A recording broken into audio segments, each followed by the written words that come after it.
remember when I went home, my mom had a problem. She told me in our local language that I hope you didn't come from Nairobi to come cut my trees.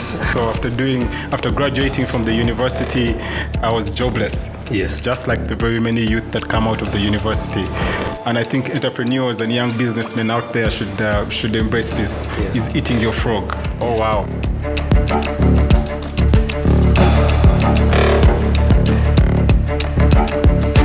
Sir Robin. Yes. Oh my God. Happy to see you again, my brother. Awesome. Thank you. Kigali. Beautiful place, huh? Beautiful place. Very excited to be here for the Youth Connect. Yes. And FAO. Awesome. Has got us in this room to speak about the big elephant, the youth.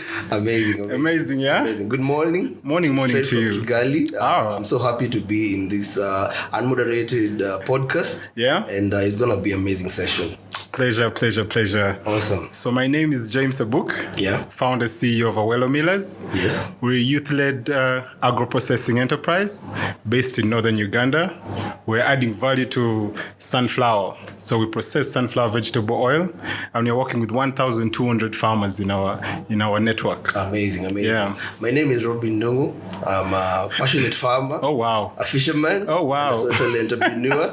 And I think I'm seated here on the capacity of a social entrepreneur. I run an aquatech company. We empower, we leverage technology to empower smallholder farmers to create sustainable, affordable, resilient, and climate smart aquatic food systems. We've been developing crayfish value chain in Kenya. Nice. And currently right now we are developing lobster value chain and prawn value chain. Oh wow. Yes. That's amazing. Yes, thank you. Robin, I just want to let's talk a little bit about our journeys. Yes. You know? Yes. Tell me about the crayfish business and how you started. First, I started Kisumeo Organics as a mixed farm. And I was doing rabbits, chicken, tilapia, catfish. But, as you in the journey of business, you keep changing and adapting to different conditions. True. So we ended up settling on crayfish because crayfish are very hardy. Crayfish are easy to produce, and also they are disease resistant compared to tilapia and catfish or other forms of aquaculture. Yeah. So that's how we landed to crayfish farming. Wow. Yes. That's amazing. Tell me about Awelo.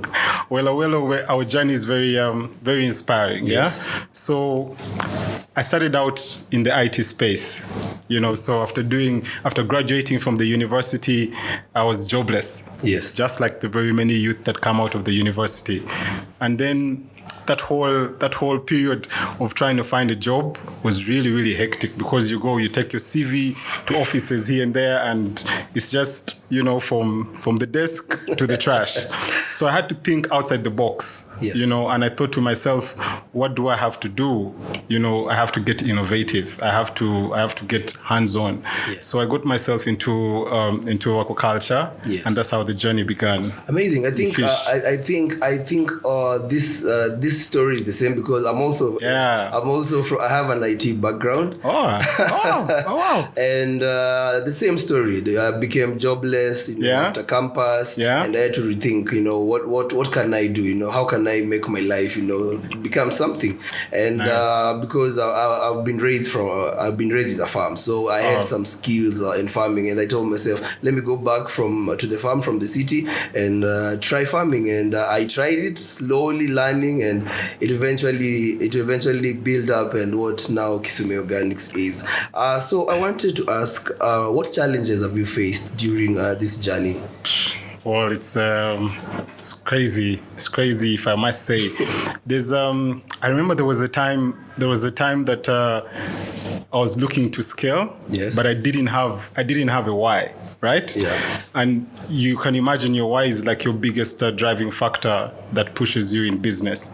Yes. So what happened when we were doing the vegetable oil was, unfortunately or fortunately, we were nursing my dad, had the cancer at that time. Sorry. So when we were in the hospital, it was when I realized the statistics that Uganda had. About 33,000 Ugandans are diagnosed every year with cancer. Yes. And about only 7,000 make it to the Institute for Care.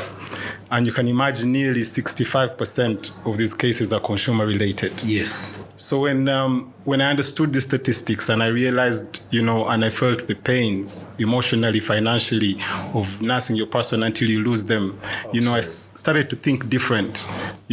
I have the vegetable oil. What can I do different with it? So I decided to go all organic.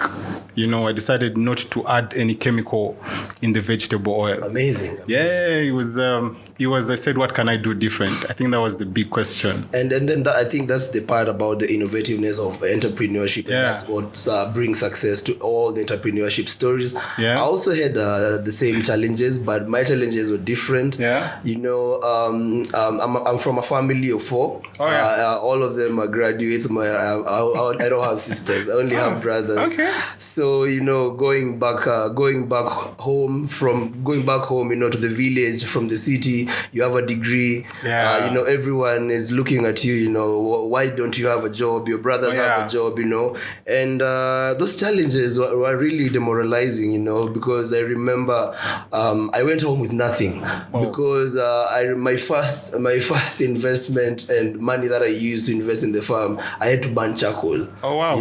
Right now I'm a climate activist, but I remember when I went home, my mom had a problem. She told me in our local language that I hope you didn't come from Nairobi to come cut my trees, but and yes, these are all the challenges many people face, and how you tackle these challenges is what will make you different from the other people, and yes, entrepreneurship journey is really tough. It's really tough, and when you're starting an entrepreneurship journey, it's only you who has the dream. True. It's only you who has the vision, and by the time, for you to sell that vision to other people, they need to see something. That's and true. To see that something, you need resources. The biggest challenges is usually to start. And I think that's one of the biggest challenges youths face. They have these bright ideas, big ideas, but they don't know how to start or where to start because of lack of resources. And I believe those challenges are what all we faced. True. And I'm glad because the way we handled them is the reason why we're seated here and having this conversation. Absolutely. I'm so excited for how got us into this place. Yes. And speaking about innovation, one thing we also did back at Awelo that we innovated on, especially to tackle climate change, was the collapsible grain dryer. Oh yeah. Awesome. Inspiring, very inspiring.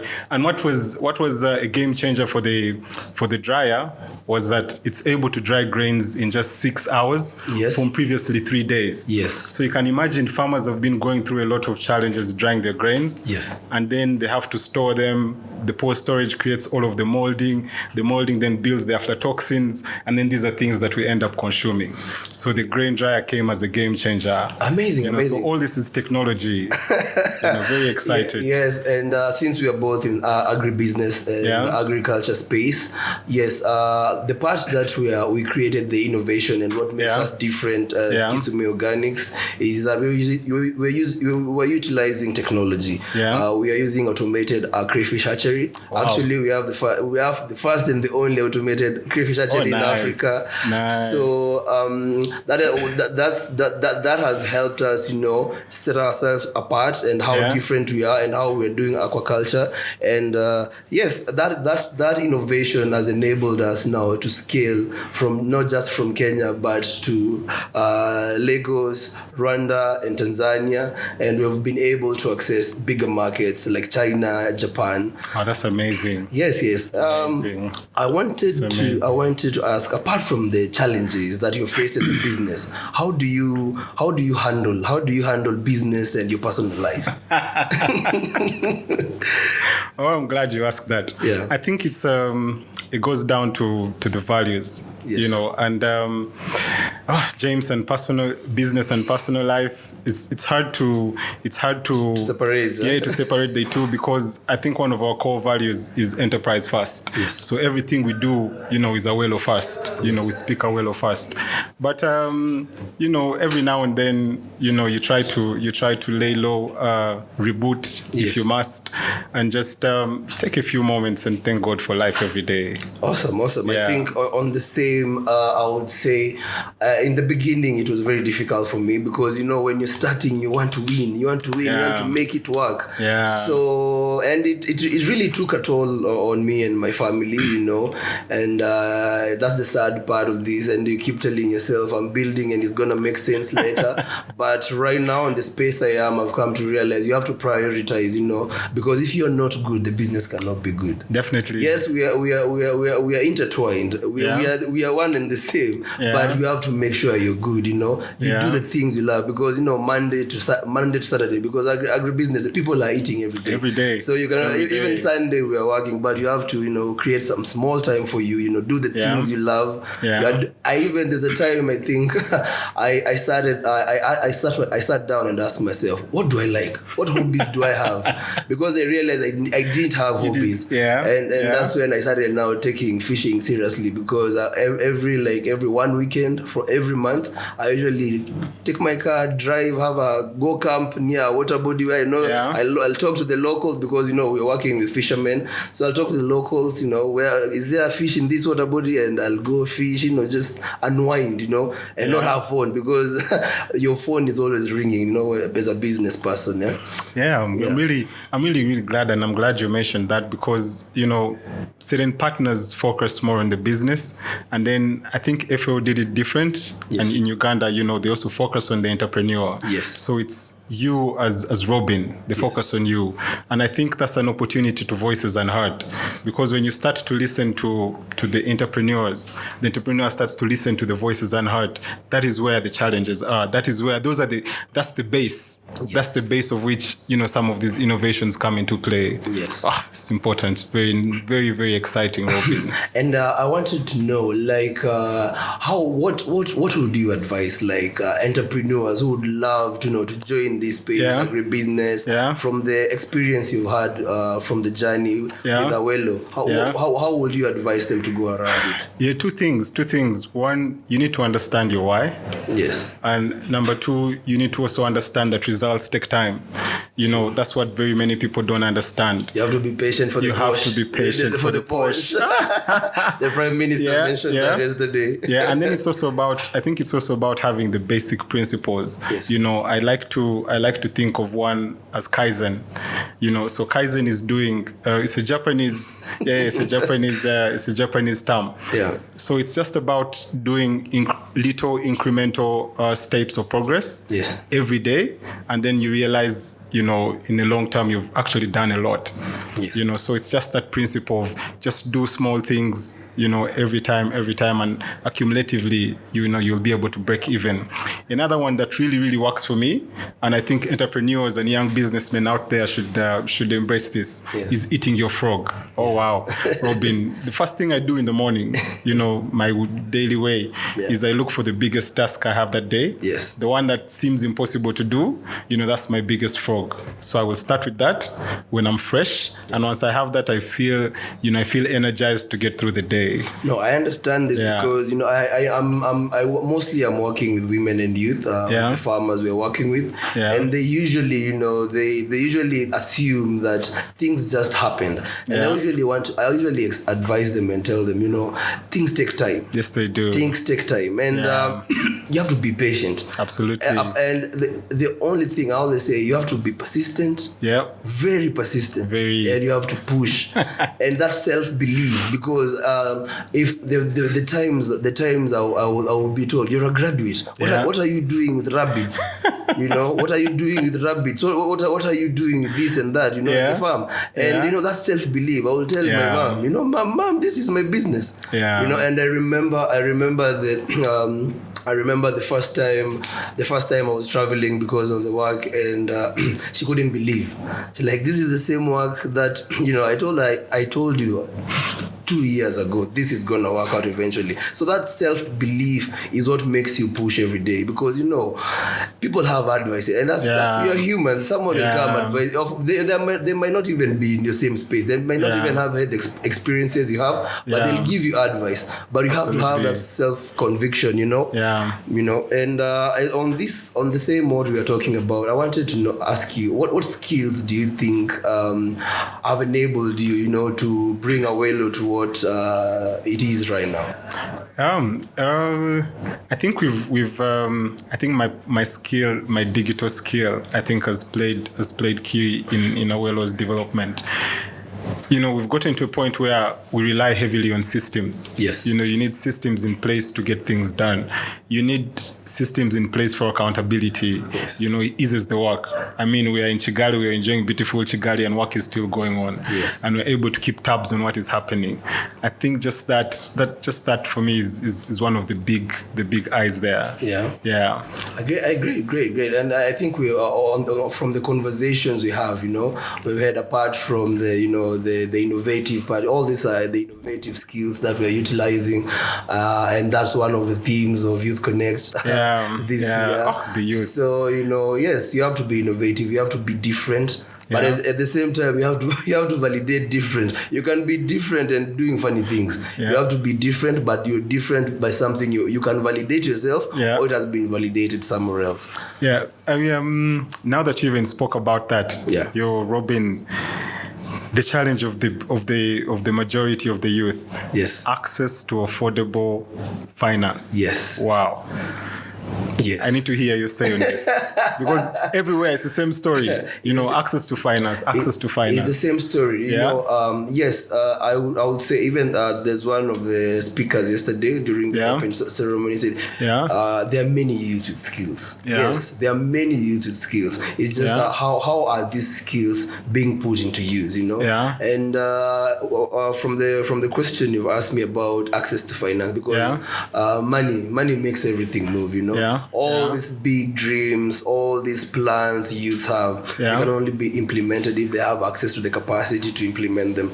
And one thing I would say, even when I started, I felt that way, but we have to make our youth bankable.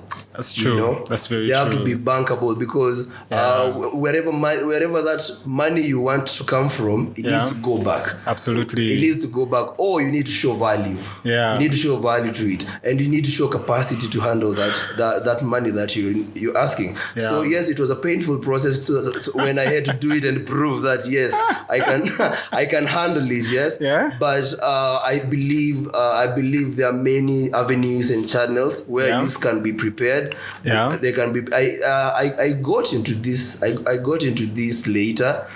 These programs, but I believe there are most of these programs which empower youth and train them and show them that and capacity building, so that they are able to receive these resources they need to move to the next next step.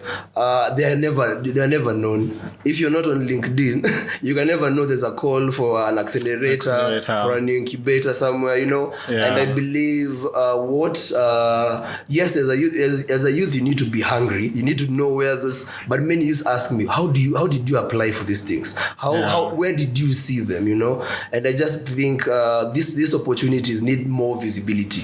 Visibility so that these youths can access. Because you cannot. I've told you have to make the youth bankable. I totally. And for them to be bankable, there needs to be these programs. You know. It all starts with the mindset change. Of course. That's where it starts from. And also just to add on that, I think you know, youth have to leverage on debt. I think debt is the fastest and the safest way, if properly managed, to get your startup from point A to point B. You know, even before you have to go through the tedious process of accessing funds from donors. Because donors were going to come in and want to check in with you as soon as they know your house is in order. You know, as soon as your financials are in check. But, you know, with the bank, it's give me this, give me that. It's straightforward.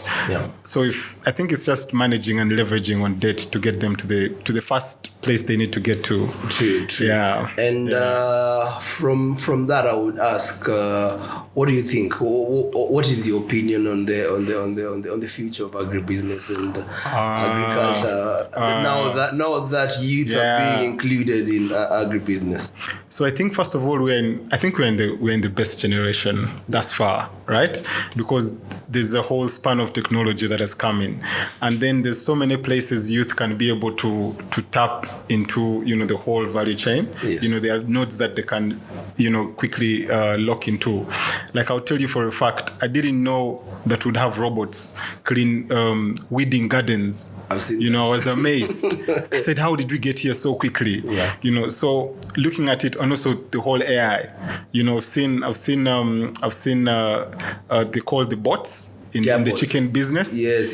That give you the data that you need. Yes. So I think there's an opportunity for the youth, because they're smart. This is a whole digital age. They're very smart. They can leverage on that, and they're able to tap into those nodes and be able to accelerate from there. True. Yeah. On that, actually, because as Kisumeo Organics, we're also implementing some of this. Yeah. We're using IoT. We have IoT devices that automate, correct water conditions in the hatchery. Yeah. But yes, the future of agribusiness is this technical skills. These young people have all these graduates, all that information they have, the knowledge and the skills they can be put, and right now, agriculture is being digitized. Yes, it is.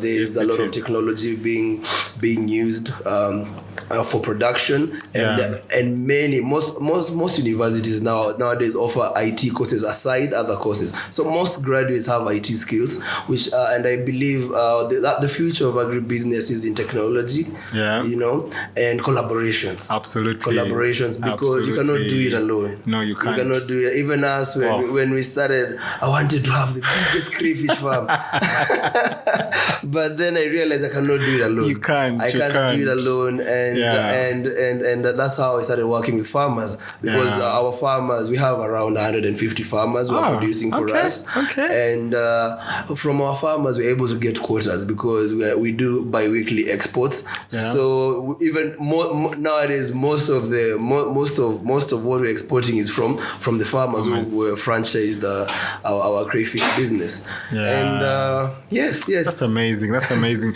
So we can clearly say, Africa is the world's food basket. It is. It is. I agree. It is. I agree. What is I think Robin, if you would go back to your younger time, yes, when you were just the youth, put yourself in the Gen Z space, what would you do different? What would you do different about not the Robin now, the CEO who was crayfish? Yeah. What would you do different?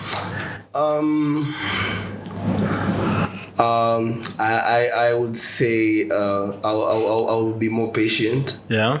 I'll be more patient. I've told you, building a business is crazy. I've seen, and it's crazy. Oh, yes, it is. It's crazy because I've told you, without that self-belief, you can't do it, And second is, what I would do different is I would have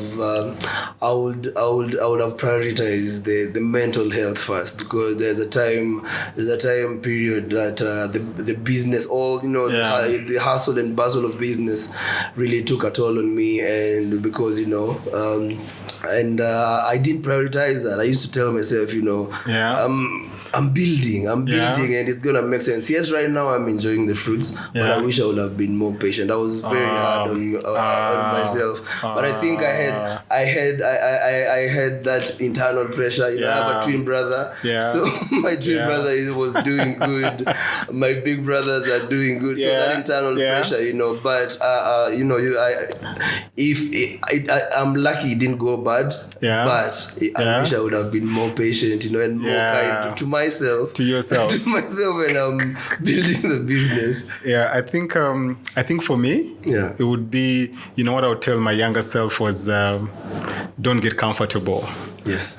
We got so comfortable. I personally got so comfortable in the city center. Yeah. I was locked into the city center. Yes. I thought there was no life outside the city. It's not until I went to the rural area that life started to happen. I actually got satisfaction, walking up north. And for me, it was small things like, when you started up the milling business, it was small things like you see an old lady comes to you and tells you, thank you so much. I'm able to eat fine flour because I don't have teeth. Yes. And she's saying, how do you even get this flour? So it's those things that start to give you purpose and fulfillment. True. And just give you, that extra push, to continue doing what you're doing. So, if I would tell my younger self and the younger youth out there, don't get stuck in your comfort zone. True. Yeah? True. Yeah. True. Get out of that space. Yes. And I would ask, what advice would you give, there's a young person somewhere who's going to see this session that we're doing. Yeah. What advice would you give them, when they're starting their agribusiness, or who are interested to start their agribusinesses? Yeah, perfect. I think my advice would be the time is now. Yes. The time is now, not tomorrow, not the next day, not yesterday. The time is now. And then, be thirsty for knowledge. Yes. Be thirsty for knowledge. Read. Right now, the internet gives you all of the material that you need. Yes. Research. Things have been done, but you can tweak them and do things different, and then you just break through from there. Good. I think on that note, I would say many, of course, money is usually the motivation, but I would say, youth should, yes, profit is good. Yeah. But impact is even better. Because and when I started, I was so focused on profit. Yeah. But when I was like, okay, I want to empower other people. I want other farmers to tap into this business that I'm doing. And when I started being focused on the impact, and not only just on the economical impact, but also how is our business affecting the environment? How is the business affecting the community? And when I started incorporating those aspects, when I started seeing real growth. Oh, that's amazing. That's amazing, Robin. Yes. I love that we're having this discussion today. It really goes deep because, we need to thank the partners every day, giving us a platform to be able to speak about these things. I keep telling my fellows, my peers, what we need is spaces. Yes. Once we have spaces where we're able to speak and advocate, yes.